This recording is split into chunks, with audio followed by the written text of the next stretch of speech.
Hallelujah. Ọlọ́run bàbá ọmọ àtẹ̀mí mímọ́, ògo ni forúkọ rẹ̀. A yìn ọ́ nítorí pé ó dára sí wa. Ìwọ lolóore ọ̀fẹ́ jùlọ. Ọlọ́run tí ò sí irú rẹ̀ rí. Ẹni tó ń jọba lórí ayé gbogbo. Ògo ni forúkọ rẹ̀.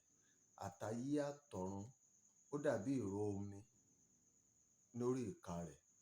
Ọlọ́run tí ọ̀run ò gbà tí ayé ò gbà. Ó jókòó sọ́run fayé sàpótí ìtìsẹ̀. Ìwọ ni a fi gbogbo ògo ìyìn àtọlá fún. Lórúkọ Jésù, bàbá ẹ gbà ọpẹ́ wa. Ọlọ́run ẹ̀mí mímọ́ ò mà ṣe o. Fún ọ̀kan òjọ̀kan oore tó ń ṣe lórí ayé wa tó dáwọ́ dúró. Torí pé ò daṣẹ́ sílẹ̀ lórí ọ̀rọ̀ wa, ò bínú kẹ́yìn sí wa, ò bínú tán pátápátá. A sọ wípé ẹ ṣé, torí Bíbélì sọ wípé ní ìṣẹ́jú kan ni ìbínú rẹ̀ pẹ́. Ó ní nínú ojú rere rẹ̀ ni ìyè gbé wà. Ọlọ́run tí ìyè ń bẹ nínú ojú rere rẹ̀. A sọ wípé ẹ ṣé, ẹni tó bá ti sojú rere sí ni ó rí àánú gbà. Ẹ̀mí àwọn wòlíì ẹ gbà ọpẹ́ wa. Ní ti ẹ̀ṣẹ̀ wa gbogbo, Ọlọ́run ẹ dáríjìn wa. Nítòótọ́ ẹlẹ́ṣẹ̀ ni wá, ẹlẹ́ṣẹ̀ làwọn tó bí wa. Ṣùgbọ́n nítorí àánú àtore ọ̀fẹ́, bàbá ẹ fàánú dáríjìn wa. Ẹ yọ́nú sí wa, ẹ dákun. Ọlọ́run àwa bẹ̀ ọ́, ẹ̀mí mímọ́ àtàgbára rẹ̀ lórúkọ Jésù ó yá fi dàpọ̀ mọ́ wa. Lórúkọ bàbá tọmọ tẹ̀mí mímọ́, Ọlọ́run ẹ dàpọ̀ mọ́ wa. Ẹ̀mí mímọ́ àtàgbára rẹ̀ Kristi Jésù ó yá fi dàpọ̀ mọ́ wa. Láti yanjú ohun gbogbo tó ta kókó nínú ìrìn àjò ayé ọkàn kọ̀ọ̀kan tó ń tẹ̀lé iṣẹ́ ìránṣẹ́ orí afẹ́rẹ́ yìí, pẹpẹ agbára àdúrà lórúkọ Jésù. Gbogbo ohun tó ta kókó lórí ọ̀rọ̀ rẹ nínú ìrìn àjò ayé rẹ, ẹ̀mí mímọ́ ó yá kó wá ojútùú sí nípa agbára rẹ̀. Ẹ̀mí mímọ́ ó yá kó wá ojútùú sí nípa agbára rẹ̀. Ọlọ́run kó wá ojútùú sí nípa agbára rẹ̀. Bẹ́ẹ̀ ló ṣe máa rí lórúkọ Jésù. Láàárín ìṣẹ́jú kékeré tá a fẹ́ fi wo ẹsẹ̀ ọ̀rọ̀ Ọlọ́run kan ṣoṣo yìí, Ọlọ́run ó yá dàpọ̀ mọ́ wa. Gbogbo ọkàn tó fi gbàgbọ́ tẹ̀lé iṣẹ́ ìránṣẹ́ yìí lórúkọ Jésù ó yẹ rí agbára Ọlọ́run. Ó yẹ rí ọwọ́ ìyanu rẹ̀. Ó ti rí bẹ́ẹ̀ lórúkọ Jésù. Ògo ni forúkọ ńlá Ọlọ́run. Mo wà nínú ìwé Àìsáyà orí 40 ẹsẹ̀ 29. Àìsáyà chapter number 40 verse number 31. Ó sọ wípé, ṣùgbọ́n àwọn tí ó bá dúró de Olúwa yóò tún agbára wọn ṣe.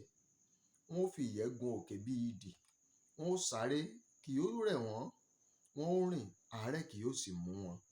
Àwọn tó bá dúró de Olúwa. Ìwọ ènìyàn Ọlọ́run tó ń bá mi rìnrìn àjò iṣẹ́ ìránṣẹ́ yìí, tó ń tẹ̀lé mi bá ṣe ń tẹ̀síwájú. Àwọn tó bá dúró de Olúwa, Olúwa yóò tún agbára wọn ṣe. Dájúdájú ó ti fún wọn lágbára kan tẹ́lẹ̀. Agbára tó wà nínú wọn ló fẹ́ tún ṣe nítorí pé wọ́n dúró tì í. Agbára tí mo lè sọ wípé agbára tó ń ṣiṣẹ́ gbogbo ń ṣe. Agbára tí láti dúró de Olúwa. Agbára tó wà nínú rẹ láti ṣe rere nínú Olúwa. Agbára tó wà nínú rẹ láti tẹ̀síwájú ní bíbá Olúwa rìn. Agbára tó wà nínú rẹ láti ní sùúrù de ìdáhùn àdúrà tó ti ń gbà. Agbára tó wà nínú rẹ láti ní sùúrù pẹ̀lú nípa ìrètí, ìlérí àti májẹ̀mú Ọlọ́run fáyé rẹ. Agbára kan ní ń bẹ nínú rẹ. Tó bá lè fi sùúrù dúró dè é, yóò tún agbára yìí ṣe. Agbára yìí ní ń bẹ nínú májẹ̀mú tí ń bẹ láàrin Ọlọ́run àti ọmọ Ọlọ́run. Agbára yìí ní ń bẹ nínú àdéhùn ìsọdọmọ nípa agbára ẹ̀jẹ̀ Jésù. Bẹ́ẹ̀ ni, tó bá ti lè dúró de Olúwa, yóò tún agbára yìí ṣe. Nípa bẹ́ẹ̀, ó gun òkè níbi tí ó kọjá gbèdéke tí ènìyàn fojú sí. Gbèdéke tí ènìyàn fojú wò wípé o lè mọ̀. Ó gun òkè.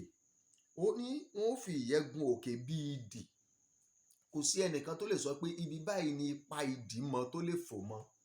Bẹ́ẹ̀ ni, ju ibi tí ẹ fojú sí lọ, idì ó fò lọ sókè réré.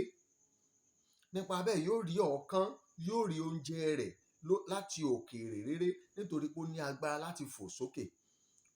Èmi náà sọ lórúkọ Olúwa Ọlọ́run àwọn ọmọ ogun yóò tún agbára rẹ ṣe nítorí wípé o fi sùúrù dúró dè é. Nítorí wípé ìrètí rẹ nínú Ọlọ́run ò jẹ́ kó pin. Nítorí ìfọkànsí rẹ nínú Ọlọ́run ò gbé dànù. nítorí o ò rò wípé ó ti pin nínú Ọlọ́run, jàre jẹ́ kí n sáré gba ibòmíì lọ. O fi sùúrù dúró dè é. Ó ní àwọn tó dúró de Olúwa. Nítorí pé o dúró de Olúwa, agbára tó ti ń rẹ̀ ọ́ yìí, lórúkọ Jésù, ẹ̀mí mímọ́ yóò tún agbára rẹ ṣe. Bẹ́ẹ̀ ló ṣe máa rí lórúkọ Jésù.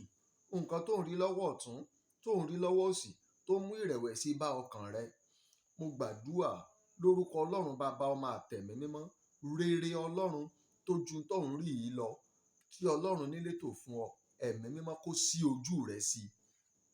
Lórúkọ Jésù Kristi, ìlérí àti májẹ̀mú Ọlọ́run fún ayé rẹ, fún ibi gíga, Ọlọ́run kó ṣí ọ níyè sí i. Mo gbàdúrà lórúkọ Jésù, ìṣẹ̀lẹ̀ tó ń ṣẹlẹ̀ lọ́wọ́lọ́wọ́ tó mú kí ìrẹ̀wẹ̀sì àti àárẹ̀ ó bá ọkàn rẹ, ẹ̀mí mímọ́ kó fòpin sí ìṣẹ̀lẹ̀ náà lórúkọ Jésù. Ẹ̀mí mímọ́ kó fòpin sí ìṣẹ̀lẹ̀ náà lórúkọ Jésù. Kò sí ọ̀nà àbújá mi tàbí ọ̀nà ìbúrú mi tó lè gbà ju wípé kó dúró de Ọlọ́run lọ. Àwọn bàbá wa nílùú wa ní ilẹ̀ Yorùbá máa ń sọ wípé alájànjákù wọn níbì kan náà ló máa ń já sí.